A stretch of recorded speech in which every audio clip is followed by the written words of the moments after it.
নমস্কার বন্ধুরা, আজকে আর একটা খারাপ খবর, যেটা হচ্ছে জিও পস আবার কমিশন কমালো। এর 3 মাস আগে আর একবার কমিয়েছিল, এখন আবার কমিয়ে দিল। এখন করে দিয়েছে 2.5% কমিশন করে দিয়েছে।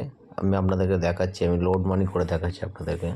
আমি যদি এখানে 1000 টাকা লোড করি, এখানে 25 টাকা দিচ্ছে। এটা আগে একদম আগে দিত 40 টাকা, তারপর হলো 38 টাকা, তারপর হলো 33 টাকা, এখন নেমে এসেছে 25 টাকায়। ঠিক আছে, তার মানে 100 টাকায় 2.5 টাকা কমিশন এখন দিচ্ছে।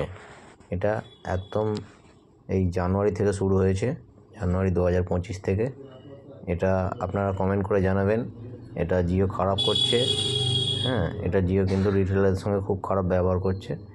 এটা করা উচিত হচ্ছে কি না, আপনাদের মতামত একটু জানাবেন। Thank you.